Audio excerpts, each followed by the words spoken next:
গাজীপুরের জয়দেবপুর রেল স্টেশনে জ্বালানি তেলের ওয়াগনবাহী ট্রেনের সঙ্গে সংঘর্ষে দুই ট্রেনে ৯টি বগি লাইনচ্যুত হয়েছে। ঘটনায় কমিউটার ট্রেনের চালক সহ আহত ৪ জনের মধ্যে 2 জনের অবস্থা আশঙ্কাজনক। তবে ক্ষতিগ্রস্ত তেলের ওয়াগন ফেটে বের হচ্ছিল জ্বালানি তেল।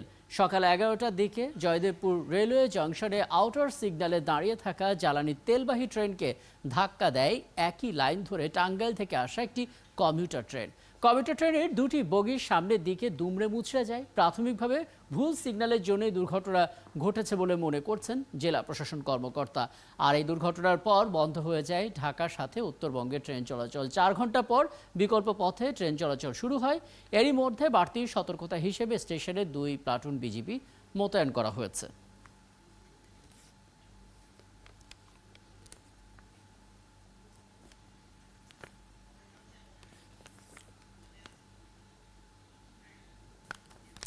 ভুল সিগন্যাল দেওয়ার কারণে এই দুর্ঘটনা ঘটেছে বলে জানিয়েছেন রেলওয়ের কর্মকর্তারা। আমরা পরিস্থিতির কারণ, ব্যাখ্যা এবং এখনকার আপডেট সবটা নিয়ে কথা বলতে চাই। আপডেটটা জানবো আমাদের সহকর্মীর কাছ থেকে। ইকবাল আহমেদ সরকার আছেন। একই সঙ্গে এই দুর্ঘটনা এড়াতে এবং দুর্ঘটনার ফলাফল সবটা নিয়ে কথা বলবো। সড়ক ও যোগাযোগ বিশেষজ্ঞ কাজী মোহাম্মদ সাইফুন নেওয়াজ আমাদের সঙ্গে আছেন। আপনার দুজনকে স্বাগত জানাচ্ছি এবং জনাব কাজী মোহাম্মদ সাইফুন নেওয়াজ, আপনার কাছে আসবো। তার আগে আমার সহকর্মীর সঙ্গে একটু তথ্য নিয়ে আসি, তাহলে আপনার সঙ্গে কথা বলতে সুবিধা হবে। ইকবাল, প্রথমত একটু বলবেন উদ্ধার তৎপরতার সবশেষ আপডেটটা কি এবং তদন্ত কমিটি যে তৈরি হয়েছে তারাই বা কাজ শুরু করেছে কিনা? প্রাথমিকভাবে হয়তো বলা হচ্ছে যে ভুল সিগন্যাল, আপনার অনুসন্ধানে কি পাওয়া গেল একটু বলবেন। এবং জ্বালানি তেল ছড়িয়ে পড়ার আশঙ্কায় থেকে নানা রকমের সতর্কতার কথা বলা হচ্ছিল, সেই পরিস্থিতিটাও কি আমাদের একটু জানাবেন ইকবাল?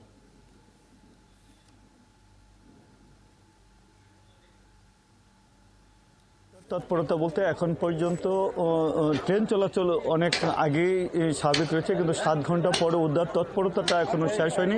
2.5 ঘন্টা থেকে 3 ঘন্টা পরে মূলত উদ্ধারটা তৎপরতা শুরু করেছে। আমরা দেখেছি যে কয়েকটা বগি এবং তেলবাহী যে কয়েকটি ওয়াগান সেগুলি সরিয়ে নেওয়া হয়েছে। তবে এখনও আপনি দেখছেন যে এই যে রেল লাইনের উপরে থাকা তেলের ওয়াগান, এখনও পর্যন্ত 4টি ওয়াগান কিন্তু লাইনের উপরে রয়েছে, যেগুলি উদ্ধার করা এখনও সম্ভব হয়নি। একইভাবে দুর্ঘটনায় কবলিত 4টি বগি যাত্রীবাহী যে ট্রেন, সেই ট্রেনের বগি এখনও লাইনে আছে। 2 ট্রেনেরই ইঞ্জিন লাইনের উপরে আছে। রেলওয়ের যে উদ্ধারকর্মী, রেল লাইনেরও অনেক ক্ষতি হয়েছে, তারা সেই রেল লাইন মেরামত করার চেষ্টা করছে। একই সাথে দুর্ঘটনায় কবলিত যে বগিগুলি রয়েছে বা ওয়াগানগুলি রয়েছে তেলবাহী ট্রেনের, সেগুলি উদ্ধারের তৎপরতা চলছে। তবে কতক্ষণ নাগাদ একেবারে পুরোপুরি স্বাভাবিক করতে পারবে সেই সম্পর্কে রেলওয়ে কর্তৃপক্ষ কিছুই বলতে পারেনি। আমরা প্রাথমিকভাবে যেটা জেনেছি যে ভুল সিগন্যালের কারণেই হয়তো এই ঘটনা ঘটেছে, কেননা যিনি চালক ছিলেন, যাত্রীবাহী ট্রেনের চালক, তিনি ট্রেন লাইনে ওঠার পরে যেই লাইনে ঢুকেছেন তিনি প্রাথমিকভাবে বলেছেন যে এই লাইনে তার ঢোকার কথা নয়।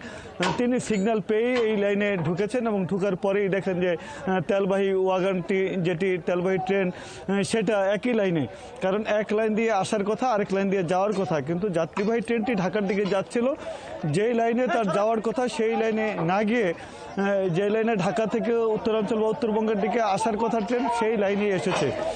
আমরা জেনেছি যে এই যে ঘটনা ঘটেছে, ঘটার পরে ঘটনাস্থলে রেল লাইনেরও ক্ষতি হয়েছে। শুধুমাত্র যে লাইনচ্যুত হয়েছে বা তেলের যেটা ওয়াগান ফেটে গেছে তা নয়, এছাড়া লাইনেরও ক্ষতি হয়েছে।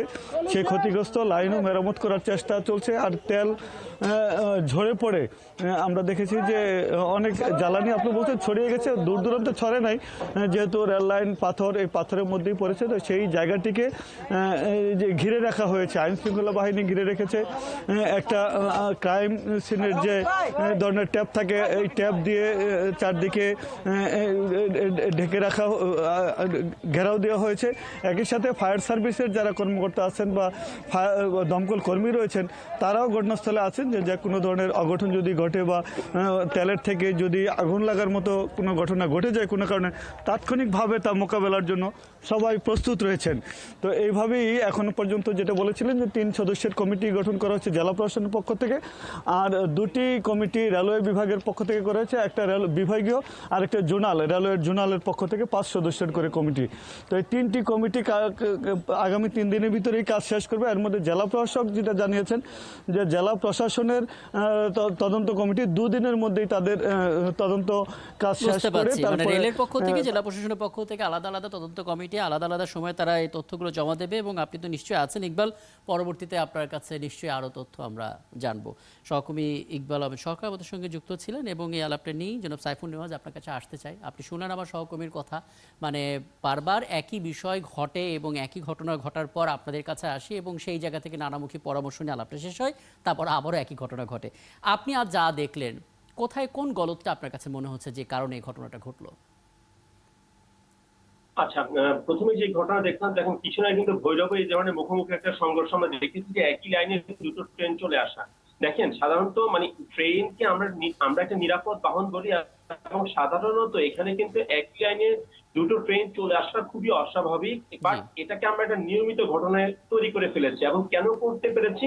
কারণ একটা ঘটনা ঘটার পরে দেখা যাচ্ছে যে এটার কিছু ইনভেস্টিগেশন আমরা করি বা ইনভেস্টিগেশন টিম তৈরি করা হয়, কিন্তু এটার সুপারিশগুলো কি আসে, সেটা কতটুকু বাস্তবায়ন করা হয়, এটা কিন্তু আমরা দেখি না। আদারওয়াইজ কিন্তু দেখা যাবে যে মানে কিছুদিন আগে ভৈরবে মুখোমুখি সংঘর্ষ হলো, এর আগেও হয়েছে, আজকেও হলো, এবং মানুষ কিন্তু মারা যাচ্ছে, সম্পদের ক্ষতি হচ্ছে, কিন্তু আমরা কোনো সলিউশন নিচ্ছি না। তার মানে এখানে রেলওয়ে কর্তৃপক্ষের বড় একটা গাফিলতি আমার কাছে মনে হচ্ছে, যে তারা আসলে শুধুমাত্র দায় ছাড়াও একটা আই ওয়াশ করে একটা তদন্ত কমিটি গঠন করছে, কিন্তু কার্যকর ব্যবস্থা নিচ্ছে না।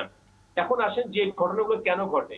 প্রথমতই হচ্ছে যে যেহেতু সিগন্যাল ফেলার দুটি হতে পারে, এখানে যেহেতু ইনভেস্টিগেশন হচ্ছে, আশা করি তদন্ত কমিটি সেটা তুলে নিয়ে আসবেন। তবে আমার কাছে যেটা মনে হচ্ছে যে এখানে হতে পারে যে যিনি সিগন্যাল দিয়েছেন, এটিকে বলা হয় পয়েন্ট, অর্থাৎ পয়েন্টটা হয়তো ঠিকভাবে তৈরি করা হয় নাই, অর্থাৎ সিগন্যাল ম্যানের ভুল থাকতে পারে, অথবা যিনি লোকোমাস্টার চালাচ্ছেন তারও কিন্তু দেখা যাবে যে সিগন্যাল ওভারশুট করে হয়তো সে চলে এসেছে, এটাও হতে পারে। এখন আমাদের দেশে দেখা যাচ্ছে যে সিগন্যালিং সিস্টেম যদিও প্রায় আমাদের অনেকগুলো, প্রায় পুরো নেটওয়ার্কই কম্পিউটার বেসড ইন্টারলক, কিন্তু দেখা যাচ্ছে এরপরও আমাদের যারা সিগন্যাল ম্যান যারা, তারা কিন্তু দেখা যাবে যে ঠিকভাবে সেই সিগন্যালটা আবার তৈরি করে না, বা পয়েন্টটা হয়তো ঠিকভাবে তৈরি হয়েছে কিনা সেটা চেক করে না। 1 2 হচ্ছে যে যারা লোকোমাস্টার, যারা ট্রেন চালাচ্ছে, তারাও আসলে আমি নিশ্চিত যে যে ট্রেনটা যাত্রীবাহী ট্রেন, সেখানে ডেফিনেটলি অনেক যাত্রী ছিল, এবং আমার ধারণা সেখানে ইঞ্জিনেও অনেক যাত্রী ছিল। দেখেন, আমার মনে হয় বাংলাদেশই একমাত্র দেশ যেখানে ইঞ্জিনের মতো একটা সেন্সিটিভ একটা মানে আপনার স্থানেও কিন্তু যাত্রী তোলা হয়, এবং লোকোমাস্টাররাই সেটা দেখা যাচ্ছে তুলছে। কর্তৃপক্ষ সেটা জানে, কিন্তু কোনো ব্যবস্থা গ্রহণ করে না। একজন লোকোমাস্টারের কাজ হচ্ছে সে ট্রেন সিগন্যাল দেখবে, সে ট্রেনটাকে নিরাপদে নিবে, বাট লোকোমাস্টার এখন যেটা করে সেটা হচ্ছে যে সে যাত্রী তোলে, এবং সে দেখা যাচ্ছে কিভাবে মানে কাইন্ড অফ সে অনেকটা বাসের চালকের মতো হয়ে গিয়েছে, কত বেশি যাত্রী তুলতে পারবে সেই ইঞ্জিনে, সেই দিকে তার মনোযোগটা চলে গিয়েছে। এবং এগুলোকে যদি দূর না করা যায়, লোকোমাস্টাররা যদি একটু সচেতন না হয়, তাহলে সিগন্যাল ওভারশুট করে চলে যায়। দেখেন, একটা এত বড় একটা ট্রেন সামনে ছিল দিনের বেলায়, তাহলে কেন একজন মানে ধরলাম যে সবকিছুই একদম, মানে জিনিসটা হচ্ছে আমরা হয়তো প্রযুক্তিগত উন্নয়নে ভাবছি রেলের ইনফ্রাস্ট্রাকচার নিয়ে, কিন্তু দিন শেষে যে অংশটা সচেতনতার জায়গা, সেন্সের জায়গা, সেই জায়গাটা তো নিয়ে কোনো কাজ হচ্ছে না। একটা বিষয় একটু বলে আমি আলাপটা শেষ করবো, সেটি হচ্ছে যে আমাদের দেশে 3400 কিলোমিটার যে দীর্ঘ রেলপথ, এর ভিতরে কেবল ঢাকা চট্টগ্রাম, ঢাকা জয়দেবপুর এবং যশোর আবদুল্লাপুর, এখানে কেবল ডাবল রেল লাইন, বাকি সব সিঙ্গেল। দুর্ঘটনা এটা একটা কারণ কিনা? হ্যাঁ, ডেফিনেটলি দেখা যাচ্ছে আমাদের কিন্তু মানে যেটা বলে ডাবল লাইন যথেষ্ট না হবে, তত পর্যন্ত দুটো সমস্যা। একটা হচ্ছে দুর্ঘটনার ঝুঁকি কিন্তু থাকে, পাশাপাশি ট্রেনের শিডিউল বিপর্যয়টা কিন্তু হয় একটা আমাদের এই সিঙ্গেল লাইনের কারণে। তো ডাবল লাইন ডেফিনেটলি করতে হবে, বাট ডাবল লাইন না হলেই যে আমার দুর্ঘটনা ঘটবে ব্যাপারটা তা না। কারণ হচ্ছে যে স্টেশন গুলোতে কিন্তু আমার দেখা যাচ্ছে যে আমার লুপ লাইনের মাধ্যমে আমি চাইলেই কিন্তু এই ক্রসিংটা করতে পারি, কিন্তু যেটার কারণে দুর্ঘটনা ঘটে সেটা হচ্ছে যে আমরা আমাদের সিগন্যালিং সিস্টেমটা ফেল করলে প্রযুক্তি সহায়তা করে চালককে ওয়ার্নিং করা, বা যিনি সিগন্যাল ম্যান বা পয়েন্টস ম্যান তিনি ভুল করলে তাকে সতর্ক করার কোনো আর কোনো ব্যবস্থা কিন্তু আমাদের নাই। 1 2 হচ্ছে যে আমাদের যে চালক রয়েছে তাদেরও, আমার লোকোমাস্টার রয়েছে তাদেরও ধারণা আমার পর্যাপ্ত প্রশিক্ষণের অভাব রয়েছে, মনোযোগের অভাব রয়েছে এবং দায়িত্বশীলতার অভাব রয়েছে এবং কর্তৃপক্ষ যারা তারাও আসলে আমার ধারণা এগুলোকে সামহাউ তারা এগুলোকে আসলে মানে কন্টিনিউ করে যাচ্ছেন এবং এর ফলে কিন্তু বারবার একই ধরনের দুর্ঘটনা ঘটছে। আদারওয়াইজ কিন্তু মানে আমাদের এই একটা দুর্ঘটনা ঘটলে সেটা তদন্ত করে যদি কার্যকর ব্যবস্থা গ্রহণ করা হয়, পরবর্তী দুর্ঘটনা সাধারণত ট্রেনে ঘটার কথা নয়।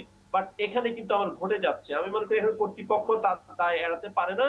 ডেফিনেটলি শুধু আমরা মানে চালক বা পয়েন্টসম্যানকে দোষ দিয়ে যদি বা সিগন্যাল কে দোষ দিয়ে যদি আমাদের এড়িয়ে যাওয়া হয়, কর্তৃপক্ষ কিন্তু ডেফিনেটলি সে কি ব্যবস্থা নিয়েছে এর আগে যখন একই লাইনে দুটো ট্রেন চলে এসেছিল 6 মাস আগে 4 মাস আগে, তখন সে কি কি ব্যবস্থা নিয়েছে এটাও কিন্তু আমি প্রশ্ন রাখতে চাই যে আসলে যাতে কিনা পরবর্তীতে এ ধরনের দুর্ঘটনা না ঘটে। তো এইগুলো কিন্তু আসলে উত্তর যদি না পাওয়া যায়, পরবর্তী দুর্ঘটনা এভাবে আবার এইভাবেই ঘটবে। হতে থাকবে। অনেক ধন্যবাদ। আসলে এই অবজারভেশনগুলো নিয়ে প্রত্যেকবারেই আসলে আলাপটা শেষ হয়, কিন্তু দিন শেষে একটা প্রত্যাশা রেখেই শেষ হয় যে হয়তো পরিস্থিতি পরিবর্তন হবে। এবারও সেটাই থাকলো প্রত্যাশা। অনেক ধন্যবাদ, আপনি আমাদেরকে সময়টা দিয়েছেন।